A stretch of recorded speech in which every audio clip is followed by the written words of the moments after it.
Buenos días, entonces este vídeo es para la actividad 1 y 2 de la actividad de aprendizaje estadístico de la asignatura 05. No iba a hacerlo, pero bueno, veamos a ver un poco de lo que va. Como enunciado tenemos el punto 1 de la elección de la base de datos, normalmente pues propia buscada en internet.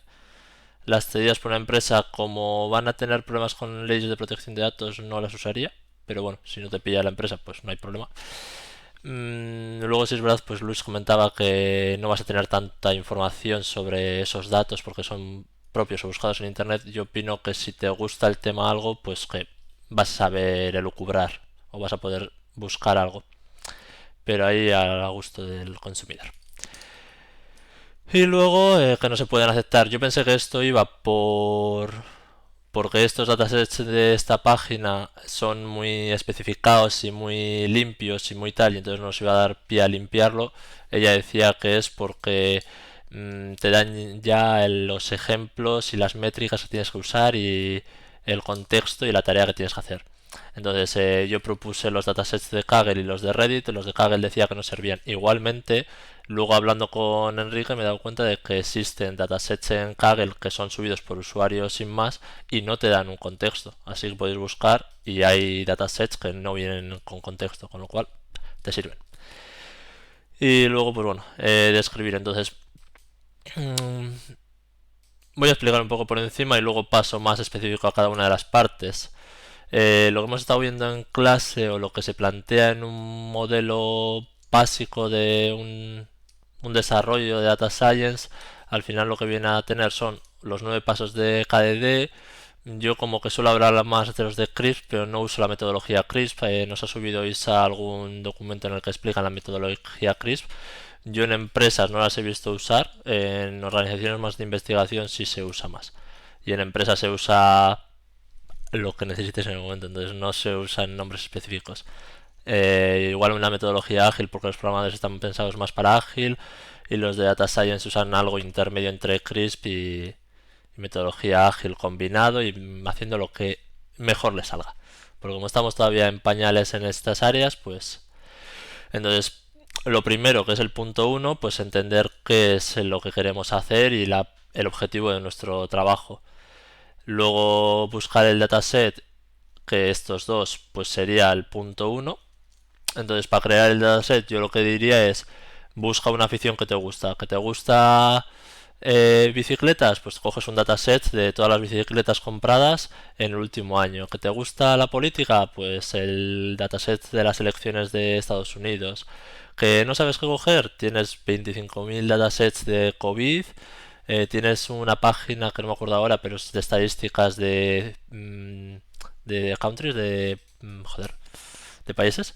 Entonces de ahí puedes sacar cuántos edificios hay en cada ciudad, cuánta gente ha habido. Entonces tienes datasets que vas a saber entender o puedes, por ejemplo, predecir la vida máxima, el número de atracos, igual no tanto, o zonas peligrosas de una ciudad, igual no tanto una predicción, sino que igual quieres hacer un análisis. Pues yo lo que había planteado es, tengo un dataset para una columna objetivo, cuáles son las variables a las features más relevantes para que se dé ese. Si es, cogéis un dataset de olas, ¿cuándo son las olas más altas? ¿Qué características tiene más influencia en que las olas sean más altas? Pues supongo que la fase lunar, el viento que haga, de dónde venga el viento, dónde estés mirando ese dataset, por la dirección del viento. Entonces, creo que un poco sí que lo que comentaban de que si coges un dataset que estás trabajando con la empresa tienes un contexto, pero si no, cuando ya te gusta algo, ya sabes de ese tema, ya tienes un contexto y al final pues vas a tener datasets de algo que te gusta. Igual algunos son más difíciles de meter en este proyecto porque esto tiene que tener como un tabla, tiene que estar en formato de tabla, tiene que tener datos tabulares. Y por ejemplo, lo que hablaríamos de Reinforcement Learning, pues si hay gente que le gusta conducción autónoma, pues no va a tener esos datos, porque esos normalmente suelen ser con agentes y entrenan ellos solos. Entonces, pues bueno, ahí no habría. Pero en general lo que es aprendizaje supervisado habría datos de ese tipo. Vale, y luego ya pues el data cleaning y processing, que sería la parte de la salida, yo la metería más también o con el choosing suitable, que es parte del modelado, o con el developing and understanding. Entonces, bueno, el 1-2 forma parte de entender el negocio. Y luego el unirlo con otras bases de datos también. Yo en este caso no me he tenido que enfrentar muchas veces a este problema de tener que juntar varias bases. Pero bueno, tengo por ahí una herramienta luego para juntar y sacar información de varias bases de datos que comentaban ayer para hacer más largo el trabajo. Y luego ya la última parte de descripción, eso ya sería todo lo de data preparation con modelado y el preprocessing, que es la actividad 2 mayormente. Pero bueno, también aquí nos mencionan que lo digamos. Entonces, podemos terminar esto de hablar, pero que al fin y al cabo yo creo que con las palabras se entiende. Data cleaning y preprocesado se suelen ir juntos porque para hacer un preprocesado los datos tienen que estar limpios. Tienes que haberles quitado los nulls, los nulls, los campos vacíos. Tienes que haberle quitado los datos inválidos. Por ejemplo, hay datasets que igual te vienen con la coma como separador decimal y tú estás trabajando para Estados Unidos y tienes que ponerle un punto, viceversa. Coges un dataset de Estados Unidos, te viene con un punto, lo abres con Excel y de repente te sale mal, no sabes qué te pasa. Me ha pasado a veces también que coges un CSV, un dataset, y el separador es uno que Pandas no reconoce, o hay veces que te lo han pasado mal desde el origen. En este caso eso no nos debería pasar, salvo que te lo cojas de la empresa, pero ya sabrás tratar con él. Entonces, temas de todo eso son data cleaning. Otros, pues que un poco lo que comentabais, que te venga una cantidad en kilos y tú quieras tener todo en la misma medida, pues lo escalas todo a lo mismo. Que te venga una señal o diferentes columnas estén en diferentes señales. Si tú quieras hacer un análisis de señales eléctricas y tienes que poner todas a lo mismo para que sea más o menos la misma escala, porque si no uno va a estar a esta altura y otro va a estar a esta otra altura. Entonces, hay muchos pasos que dependen del dataset. Entonces, por eso no es fácil tampoco decir tienes estas técnicas, úsalas todas, sino que dependiendo de tu dataset, de tu objetivo, tendrás que usar unas a otras. Voy a intentar luego poner algunas directrices y a ver si os sirven. Si no, pues me decís en comentarios o por donde os pille mejor. Y si eso, pues hago otro vídeo. Data Transformation, pues un poco más de lo mismo. Si por ejemplo tenemos un dataset que tiene columnas de string, muchos de los algoritmos de Machine Learning no aceptan string como entrada. Entonces, lo que son los árboles y todo lo relacionado con árboles, sí te va a tragar todo lo que quieras y más. Pero, por ejemplo, un regresión, pues lo tienes que meter todo de numérico. Entonces, pues, ¿cómo pasamos esos strings a un numérico? Pues entraría en transformación de datos. El cómo, pues, juntar los dos datasets que hablábamos. Si queremos juntar dos datasets, igual no queremos coger toda la información. Entonces, tendríamos que pasar solamente la que necesitemos y veamos relevante. Pero en el Data Understanding todo eso tendremos que haberlo planificado ya. Y a mí por eso esta actividad 2, el preprocesamiento, no la veo sin un EDA, sin un análisis de datos. Porque al final, para saber qué vas a preprocesar, tienes que saber con qué te quedas. Para saber qué te quedas, tienes que saber qué es más correlacionado unas variables con otras. ¿Que lo puedes hacer? Sí, pero bueno, es un poco como lo que comentábamos. Tienes unos datos que no sabes de qué son, pues tiras para adelante y lo haces así a bonas, pero no te vas a enterar de nada. Entonces, pues en esta asignatura, pues igual quieren que lo hagamos así y no complicarnos la vida haciendo un EDA y luego un preprocesado por no mandarnos demasiado. Pero bueno, yo lo veo relacionado uno con otro para entender el dataset y preprocesarlo. Y transformaciones es lo mismo. Si no entiendes el dataset, no tiene sentido hacer transformaciones, porque ¿de qué lo vas a hacer? Entonces, el EDA, que se le llama, es básicamente sacar gráficas de los datos. Y creo que de eso en uno de los primeros vídeos os decía de PyPlot o Plotly, siempre me lío, creo que es Plotly. Y es una librería que te permite hacer gráficos dinámicos. La más conocida, si no, y la más fácil de usar es Matplotlib. Pues usáis y cogéis dos columnas, mirar la correlación o cómo se distribuye. También depende, si estáis haciendo regresión, pues va a ser casi siempre la X una serie temporal, la otra va a ser el valor que queréis predecir. Si hacéis un clustering, pues será la variable objetivo con otra variable. Y igual varios gráficos en el que vais viendo cuál es más importante o pensáis que una variable no es importante y miráis a ver si sirve o no sirve. En transformación de datos pues también habrá pues lo que comentaba Isa. Yo tenía un dataset de aviación de 312 columnas, algo así. Y entonces era como ya, esto como se lo meta al modelo me tarda igual 10 años. Entonces muchas columnas igual no me servían para el objetivo porque quería ver cuán rápido llegaba un avión. Y muchas de las columnas eran de los marcajes del avión, de los sistemas, de los sensores. Entonces muchos de los sensores igual eran de ¿se ha movido el equipaje está bien asegurado? No me sirve para mi objetivo. O igual sí. Pero eso es lo que tendría que meterse en Data Transformation. Y lo que nos viene a decir Isa es que se lo hagamos de manera teórica. Entonces, las técnicas o los pasos exactos, pues tampoco tenemos que decírselos.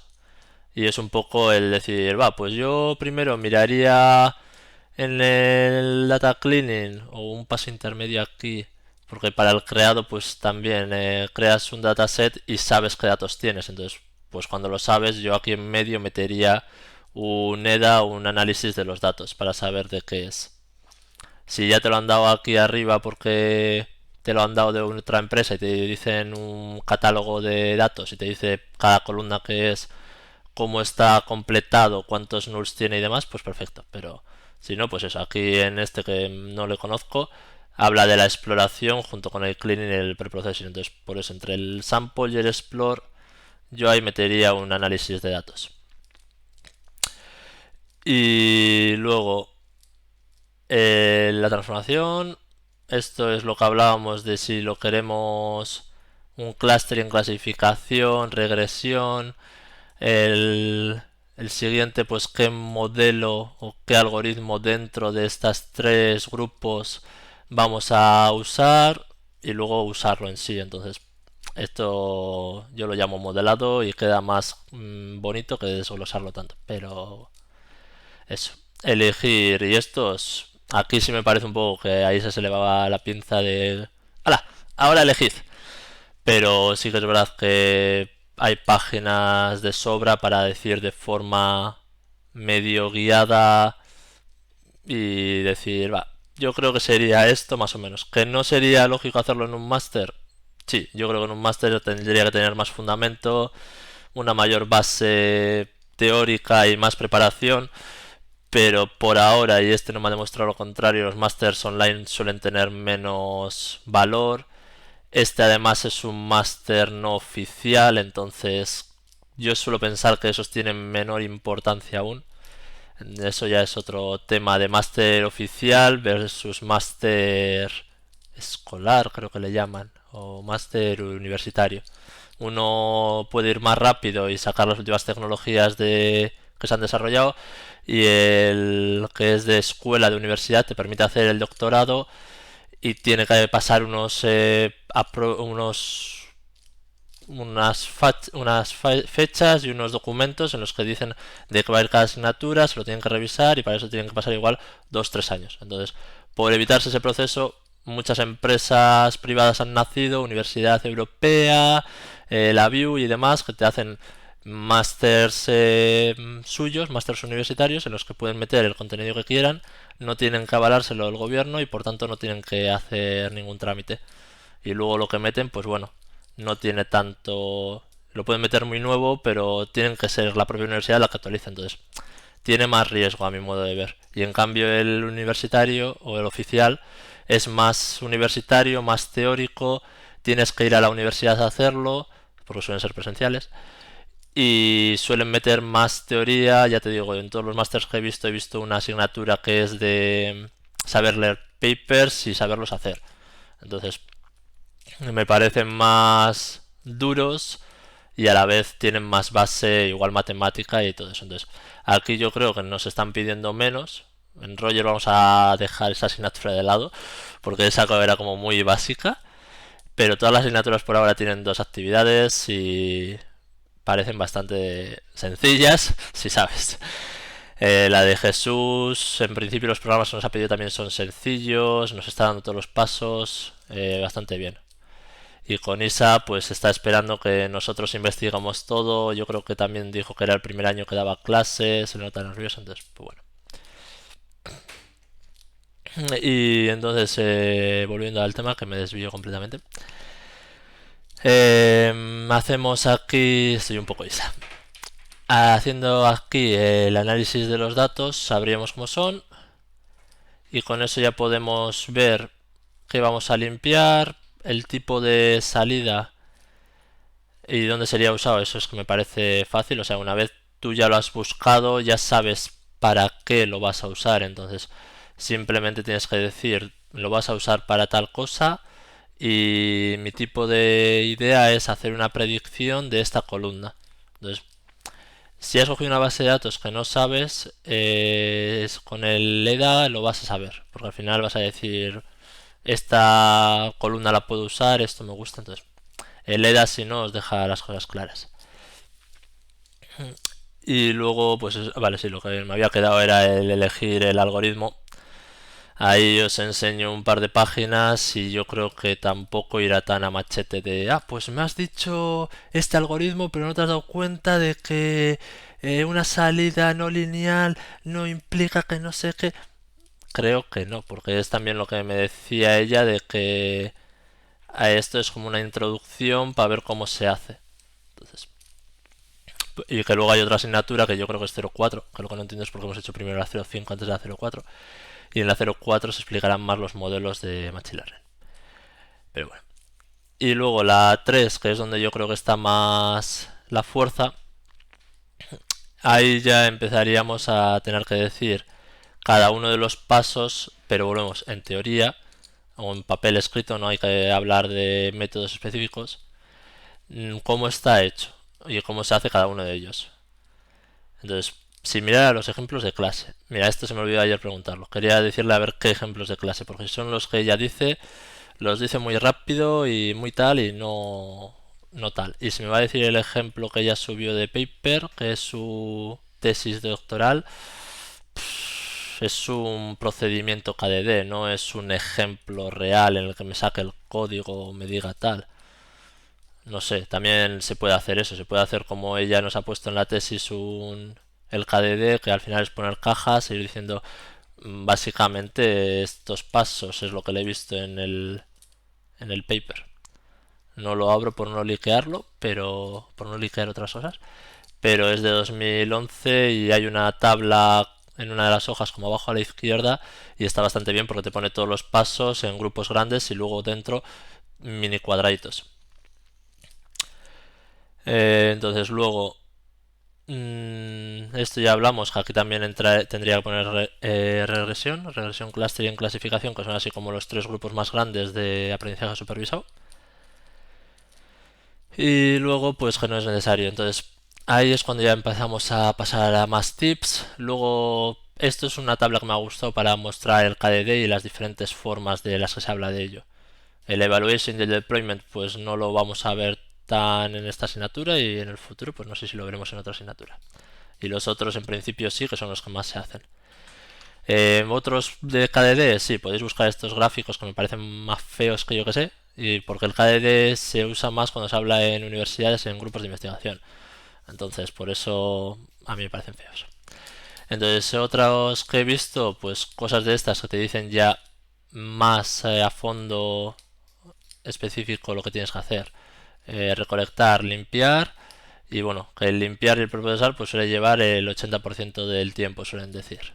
O suelen decir que todo lo que es hacer el tal, todo estas 3 primeras partes es el 80% del tiempo y el modelado es el 20% restante. Entonces, la limpieza hay que mirar mucho y por eso es lo que ha querido dedicarle mucho tiempo aquí. Luego de reducir y proyectar los datos, pues al final es lo que hablábamos. Si existen características útiles que podemos quitar o que podemos modificar para darle más utilidad, si hay 300 columnas, reducirlas a 100. Eso sería Dimensionality Reduction. Elegir las funcionalidades, pues un poco también lo que nos decía ella. Entonces, entre estos o algunos de estos, pues limpiar, encontrar, este, pues dice lo mismo. Esto va a ser copy-paste seguramente. Entonces, pues bueno, buscar algunos que especifiquen más, no lo veo mal, pero al fin y al cabo yo cogería palabras clave, data cleaning, data preprocessing, ponerlo en Google y lo que sale. Igualmente en el foro yo creo que se puede contribuir, o sea, muchas veces es como, no sé lo que hacer, pregúntalo en el foro, igual alguien te contesta.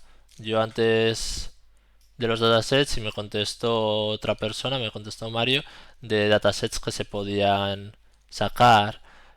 Aquí también, no, en el otro tocho que le puse a Isa, me ha contestado otro chico y... Ah, vale, ese es en otro lado. Y se puede ir hablando. Entonces, Arturo. Y yo creo que si nos vamos contestando unos a otros es fácil ir sacando información. Entonces, ir colaborando en el foro y así ya nos contestamos los unos a los otros. Luego había puesto el enlace ese que era de otro chico que lo había puesto, de Dani. Entonces son consejos de cómo llevar a cabo también el proceso KDD. O más que el proceso de KDD yo veo más un análisis, pero bueno. Ir a una respuesta, coger las descripciones de los datos. No sé, me parece como muy genéricas o qué tal, pero si os sirven, pues ahí están en el foro. Le podéis contestar, oye, ¿y por qué tú ves esto mejor? ¿Por qué tú ves peor? Y vamos generando debates que al final es donde, como decía Enrique, yo creo que más se aprende, generando debates y aprendiendo los unos de los otros. Muchas veces leía que si llevas la contraria a alguien es cuando más aprendes porque intentas volver a llevarle la contraria, entonces en ese llevar la contraria y a poner tu idea base es donde más aprendes. Entonces he cogido un ejemplo básico que mostrar, entonces esto sería por hacerlo por código, pero que podéis abrirlo en un Excel y ya está. O sea, y con un Excel también os serviría. Entonces aquí por ejemplo lo que voy a ver es que country me la define como un tipo objeto. El objeto es una cosa genérica, pero vamos a decir que muchas veces es un string. Entonces sí, vemos que es un string. El life extension pues eso lo ha convertido en un float64 y el BMI un float64. Pues aquí en principio lo que me molesta si lo que quiero hacer es una predicción del BMI o una no usar árboles, pues me molestaría que esto está en string. Pues tengo que pasar esto a string. ¿Cómo? Con un one hot encoder, que luego vemos más documentación de ello, o con otras técnicas que lo que te hagan es, igual quieres agruparlo por regiones, bueno, era lo que decía Isa de hacerle el dataset más pequeño, lo que necesites. Esto no sé realmente cuánto tiene.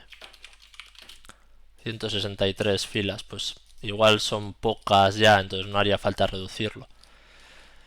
Y luego, cuánto se espera que iba cada uno de ellos, lo puedes poner como continuo con decimales, pero como variable continua que es que tiene decimales.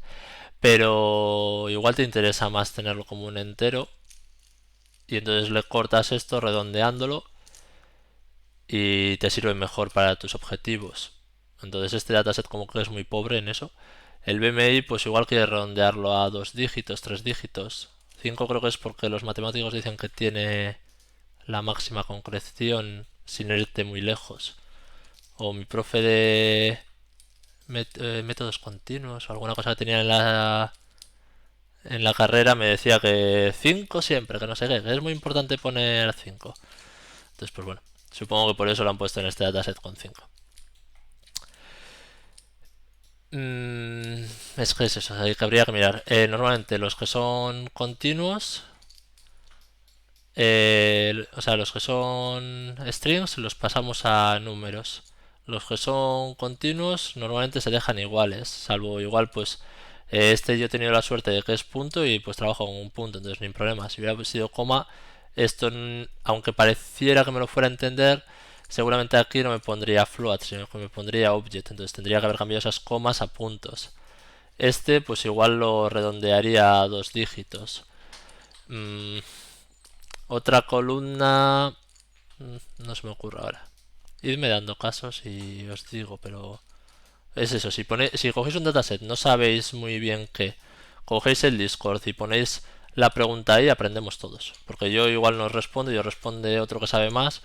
Entonces yo creo que aprendemos más si cogéis cafetería o la sala de la sala de la actividad y ponéis ahí una parte del dataset. Yo no pondría todo, pondría como preguntas igual más específicas, que se entiendan obviamente, pero no dar todo el dataset por no decir exactamente qué habéis elegido y que no venga otro por detrás y os copie lo mismo, lo que sea. Vale, y luego ya herramientas, si queréis, ¿qué herramientas uso, qué no uso? Bueno, pues a mí esto me gusta, no me gusta. Esta persona, Amit, me hizo una lista enorme con todo lo que usaba. Al principio lo hizo de manera open source para liberarlo para todo el mundo, luego se lo ha llevado a su página y entonces pues gente que haya contribuido pues no le ha puesto sus debidos anotaciones, entonces por lo que no me llama demasiado. Y lo ha borrado del dataset de open source que tenía y se ha quedado solamente en esta página. Pero bueno, como recurso es interesante. Entonces, nosotros ahora que estamos en preprocesado, pues un feature engineering, exploración, pues tendréis también algunas. Algunas de ellas, pues igual el QDF, pues no os interesa porque el poder que tenéis de procesamiento en la CPU os sirve. El Janitor, pues este creo que es de R. Entonces, pues un Janitor con traído a Python. Otros de ellos son solamente para emojis. Tenéis que mirar cada una de ellas y eso pues obviamente lleva tiempo para ver qué es cada cosa. Este pues parece ser que directamente parsea números, las letras, pues os podría servir para este caso que decíamos. El Category Encoder suelen hacerlo por cuando tienes una columna que tenga muchas cosas repetidas, pues lo puedes guardar de una forma más óptima y que le des si tienes 4 categorías, la forma de guardarlo dentro va a ser fila número, pues lo que puedes hacer es un diccionario y entonces pones el número tal está en tal tal tal fila. Entonces formas más óptimas de guardarlo. El class imbalance, pues si vas a hacer clustering, pues te sirve para ver y gestionar ese, por ejemplo, si tienes una clase que tienes 80% de la columna, todo de esa clase, por ejemplo, vamos a poner country, y que tuviera 80% de esta columna todo Afganistán y el 20% todo Albania, pues tendría, y solamente quiero mirar esos 2 países. Entonces tendría un problema porque si hago una predicción sobre eso, solo tirando una moneda ya casi siempre me saldría Afganistán porque está un 80% de las veces. Entonces ahí lo que se hace es librerías o simplemente duplicar. Podrías borrar cosas de la más grande para que sea el mismo dataset, la misma cantidad de datos de uno que de otro. Podrías data augmentation, que es al final generar datos falsos a partir de la pequeña para tener igual de la grande. Diferentes técnicas. Entonces pues esta librería se basa en eso. Esto es para imágenes, entonces para ahora esto no nos viene útil. Datos de exploración, feature, hay muchas y igualmente no están todas las que se necesitan. Hay otras que son más nuevas y pues aquí no las he añadido. Del modeling, por ejemplo, pues no vamos a usar nada. Entonces, aquí, por ejemplo, se os queda un poco cojo en cuanto a que si hablamos de lo que tenemos aquí, selección de variables, preprocesado, transformación y minería de datos, pues que al final igual solamente usáis el Feature Engineering Generation, porque del Model Selection los SOTA no necesitamos, los SOTA son State of the Art, entonces son los mejores modelos para una tarea específica. Modelos preentrenados tampoco vais a usar, entonces AutoML no hace falta para esto. Modelos de Markov, pues si no sabéis una librería para usar modelos, pues podéis usarlos aquí. Programación genética no vais a usar. Active Learning No, porque volvemos a lo mismo. Active Learning se usa cuando tú quieres entrenar los datos de modo streaming. No lo que, normalmente tu modelo lo entrenas en modo batch, que te llegan todos los datos y a la noche entrenas el modelo y lo haces una vez. Si lo quieres estar teniendo en producción y hacerlo con los datos según lleguen, pues usarías Active Learning. Para la asignatura no lo necesitamos. Pero todo esto yo lo he aprendido autoaprendiendo, autodidacta y leyendo todos los días cosas. Entonces, siempre intento buscar un sitio donde tener gente con la que poder discutir esos temas de pues yo he leído esto, pues yo he leído esto otro. Entonces, por eso os digo, si cogéis cafetería, me contestáis a las cosas que pongo, ponéis vosotros más información, leemos los artículos y los comentamos, al final tanto vuestro conocimiento de dominio que tenéis del dominio específico, tanto las cosas, librerías o cosas que vea y todo lo que vea el resto de la gente, yo creo que podemos hacer una buena comunidad y un buen repositorio de información. Supervector, estas por ejemplo las SVM las tienes en scikit-learn, entonces pues bueno, esta igual tiene la ventaja que la puedes ejecutar en la GPU y las de Scikit no lo sé. Modelado probabilístico, pues más para los matemáticos, igual lo pueden aplicar ahora.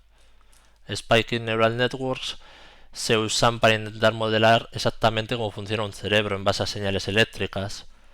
Fuzzy Learning creo que lo comentaron, yo lo hice muy poco con una librería de los años 50 en la uni y no me llamó demasiado. Es otra forma de programar que bueno. En LP podéis usarlo, pero es eso, ya es otro enfoque diferente, ya no son datos tabulares muchas veces. Computer Vision, audio, sistemas de recomendación, series temporales. Pues estos muchas veces también son datos tabulares que podéis usar. ARIMA son una cosa anterior, lo suelo decir yo, a Machine Learning, aunque los matemáticos pues los tienen ahí. Machine Learning y ARIMA. Entonces, uno u otro os sirven. Muchas veces si a una ARIMA lo hacéis bien, solamente que tiene más parte matemática. Pero si hacéis bien una ARIMA os da más rendimiento que un Machine Learning. Y el Deep Learning muchas veces no hace falta porque o la ARIMA, SARIMA, CHARIMA, hay 25 variantes de ello. Uno de ellos os hace mejor utilidad que una Deep Learning y misma utilidad que un Machine Learning. Entonces es un poco, también pasé un artículo por cafetería de alguien que había mostrado que un coche autónomo no hacía falta hacer una red neuronal para un caso específico, que podía hacer una función de dos variables creo que era y ya estaba. Entonces pues esto es lo mismo, si puedes usar ARIMA no te pongas a usar Machine Learning. Entonces tenemos que pensar como un ingeniero y usar la herramienta para el caso. Y en este caso pues ISA quiere que usemos Machine Learning, pues el ARIMA lo obviaríamos. Vale, más frameworks no, porque son extensiones. Algo de Scikit, pero no sé si necesitaremos o necesitaréis. Yo en el mío, por ejemplo, no he necesitado. Optimización, producción, nada. Validación tampoco, porque no nos ha dicho que lo entrenemos, entonces nada. Y la parte de aquí arriba, pues Data Collection, igual tiene alguna curation. Si tienes aquí datasets que los puedes coger. Cosas de palabras, pues igual también puedes coger palabras si vas a hacerlo de eso. Aquí tienes para hacer sentiment analysis, que al final es coger un texto y ver si esa review te parece positiva. Pues un The Food Reviews, Amazon Reviews, cosas de estas podrían ser interesantes. Ver emociones. Pues mira, aquí tenéis muchos datasets para coger. Igual algunos no son datasets directamente y son APIs. Entonces así peleáis también con APIs. Temas de imágenes, pues bueno, necesitan bastante más procesamiento y igual cuesta más. Y audio no trabajo con ello, pero supongo que pasará lo mismo que imagen. Handwriting normalmente suele ser lo mismo que imágenes. Y grafos ni ideas, pero supongo que parecido a imágenes en complejidad, pero será diferente forma de tratarlo. Entonces ahí, pues miráis, igualmente ya os digo, todavía nos quedan algunas. Luego en Feature Engineering, yo voy a hablar de estas. El TSFRS es solamente para Time Series, entonces y no me ha funcionado muy bien, pero igual era porque no sabía usarla. El Feature Tools era el que iba a hablar ahora, que lo que viene a hacer es tienen un método específico que es el Deep Feature Synthesis.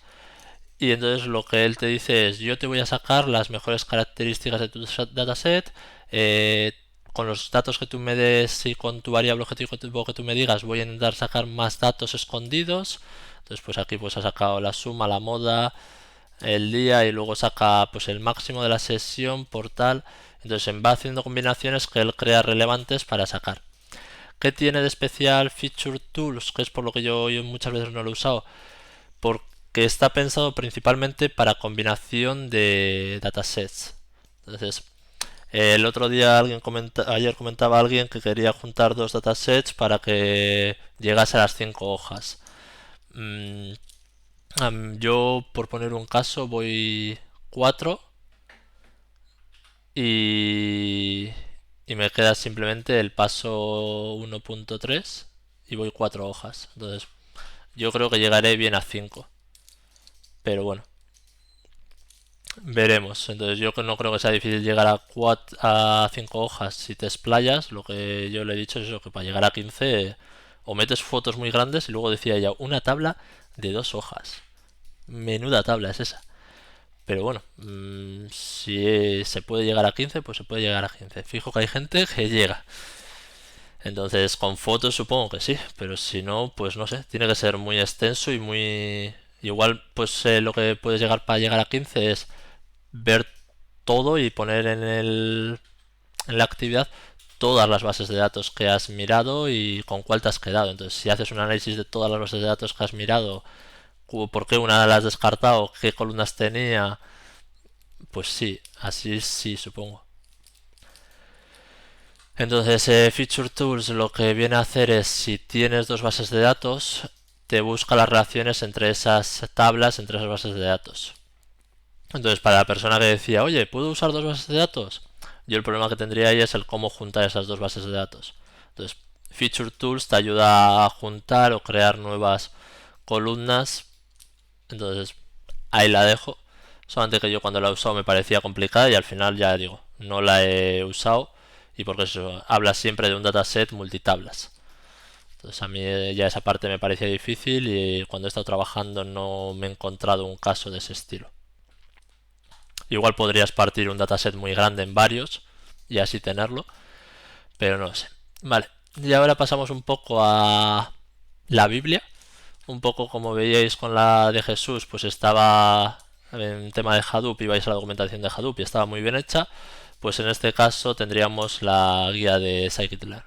Scikit-learn, para quien no lo conozca, es una librería de Machine Learning y tiene todo lo imprescindible para hacerte un desarrollo en Machine Learning. Entonces la documentación de Scikit-learn está muy bien especificada y tiene para aprender de todo, porque aparte de código te ponen la explicación. Entonces, en función a el preprocesado y la transformación, pues está, si tenéis aquí, vais a app y tenéis aquí las transformaciones de dataset, si subís pues tenéis todos los puntos, aprendizaje supervisado, todos los métodos que tiene. O sea, si os leéis todo esto ya dejad el máster y os vais a trabajar. Tenéis además, pues eso, el 6 estaba mirando yo, pues dentro de cada uno de estos, el feature extraction, vas a tener otros cuantos métodos que te van a ir explicando. El feature hashing, qué hacer con las de texto, pues puedes tokenizarlas, hacer un conteo de las ocurrencias de un token que al final pues es por ejemplo una palabra o una letra, depende de lo que sea el objetivo. Normalizar, porque esto supongo, sí, de bajo words. Está pensado para NLP, entonces en el backup words pues muchas veces lo que te pasa en NLP es que tienes las palabras más comunes, la, de, esos artículos de unión, las quitas, porque te van a parecer tanto que no son relevantes para el análisis, entonces pues ahí también tendrías que quitarle, darle un peso a unas palabras, porque igual algunas te aparecen muy poco, pero sí que tienen importancia y no aparecen tanto porque son palabras muy específicas, pero quieres darle mayor importancia, pues subirle el peso. Entonces, y luego te habla aquí del Count Vectorizer, que es su método, tienes aquí la documentación con todos sus métodos y cada uno de ellos puedes entrar y te suelen poner abajo ejemplos de ellos hechos. Y aquí cada parámetro, entonces, qué es lo que hace. te viene muy bien explicado por todos lados. Un ejemplo en código para que lo veas, y si los quieres más avanzados, pues normalmente aquí suelen tener alguno más grande. Y puedes copiarlo, pegarlo en tal. Pero es eso. Esta parte vamos a decir que es más de código. Y luego aquí normalmente te lleva atrás. Entonces muchas veces tú buscas en Google, llegas a esta página porque estás buscando tal, y luego le puedes dar aquí y ya te da la explicación completa. Entonces esa parte a mí me parece útil. Aquí, por ejemplo, por cierto, me ha llevado a otro lado, que estábamos en la 6, creo que estábamos, y me ha llevado a la 1. Entonces a esto lo considera como selección de características, y aquí te habla de las univariadas, y luego estarán las multivariadas por ahí. No sé. Entonces para regresión, pues que ve mejor estas dos, para clasificación estas dos. Volvemos un poco a lo mismo de que esto igual pues no lo ha escrito una persona y otra persona tiene otra opinión, pero nos sirve como una guía base. Y en un máster potente, pues sí, se espera que te vayan a explicar todo esto de una mejor manera, más explicado, pero bueno, es lo que toca. Y entonces, en un primer momento estaba con el 6.3 y 6.4, que es la siguiente tab, que son las que me parecen interesantes. El 6.3 es preprocesado, entonces cosas que nos pueden venir bien para el tema del preproceso. La estandarización, pues lo mencionaba también esta ISA. Al final todos los datasets o hay algoritmos que son más dependientes del escalado, y si ven un outlier, un valor muy exagerado, pues van a dar problemas. Mira, otro caso que no me ha ocurrido. Aquí en el BMI otra cosa que tendríamos que mirar, por ejemplo, es que todos los BMIs estén entre 20 y 60. O miráis, el BMI es el índice de masa corporal. Entonces vais al índice de masa corporal y miráis de dónde a dónde va. Si hay algo fuera de ese rango, pues lo sacáis o dais eso más un 20% más. Y eso sería el rango intercuartílico, si queréis mirarlo. Y eso ya pues quitáis de ahí para afuera o dejáis un poquito más, dependiendo de cómo yo haría eso. Tiene un nombre ese dibujo que no me acuerdo ahora. Es uno que es como un cuadradito con dos antenas hacia arriba, boxplot. Eso si queréis buscáis para hacer un gráfico de boxplot y vais a ver cada variable representada, solamente sirve para las numéricas. Y para las continuas no metáis un 0, una columna 0, 1, 0, 1, porque entonces o no la dibuja o lo va a dibujar mal. Y ahí vais a ver qué datos tenéis que borrar, entonces también os puede servir. El esperar vida, la esperanza de vida, todo lo que sea menor de 1 lo podéis quitar, todo lo que sea más de 100 podéis quitarlo, pero puede haber outliers hasta 120 que serían datos correctos. Ahí es un poco la intuición del data scientist.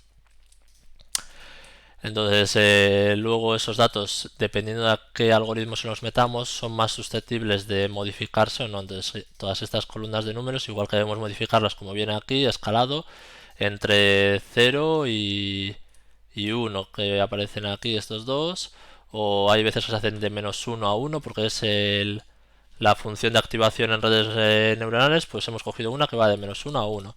Pues cogemos eso para que sea el mismo dominio. Luego el sparse data, pues muchas veces es mejor guardar los datos con muchos ceros porque así se guarda mejor, pero en nuestro caso puede que no sea. Entonces, también si tiene muchos ceros, pues el escalado igual no se puede aplicar tan bien, o hay mucha repetición de un número y entonces es problemático. Entonces, pues cómo afrontar eso. Estos pues tienen SciPy, es otra librería más científica, pero que también se usa mucho en Machine Learning, y tiene una forma de guardar esos datos sparse en unas matrices que son más óptimas. Con outliers, pues también como lo vas a tener en ese caso, lo tienes que tener en cuenta, y pues tienen el robot scaler, entonces lo mismo, vas ahí, tienes todo para mirarlo y te va llevando de un sitio a otro en lo que puedes ir aprendiendo más y más. Luego las transformaciones no lineales, porque pues hay veces que lo que decía, igual quieres usar un método de regresión, te mira los datos que ya tienes y te genera los que no tienes, o te dice, en este caso estábamos en otro tema. En este caso estamos en mapeo, pues igual te mira los datos en sí y te los transforma en base a ello. Esto es la verdad es que no lo he mirado, entonces. Y luego pues claro, veo estas cosas y es como me asusta. la transformación de Joule-Johnson. Entonces, claro, en un matemático vais a venir aquí y lo vais a ver mucho más fácil. O la transformación de Box-Cox suele ser bastante famosa de hacer, pero solamente puede ser aplicada a datos positivos. Pues igual vuestra columna negativa positiva, pues ese no lo podéis usar y tenéis que usar la de Joule-Johnson. Pero claro, ya empezamos un poco en que hay que hacer esa investigación y que todo eso no nos lo pueden decir en clase porque hay 25 métodos. E igual Box-Cox sí nos lo podían haber dicho, pero bueno. Y luego aquí esto es un poco la duda que yo le decía de que aplicadas a varias distribuciones de probabilidad, pero ¿por qué estas? ¿O qué hacemos cuando aparecen estos tipos de tal? Entonces, bueno, veremos si me contesta y con eso aprendemos más. Si alguno sabe por qué son importantes la distribución de probabilidad y cuándo se usan o cuándo no, pues bueno, lo hablamos en el Discord y así aprenden todos o en el foro de la asignatura. Luego la normalización, pues también lo que hablábamos, darles... Bueno, voy a ir rápido que me estoy enrollando como yo solo.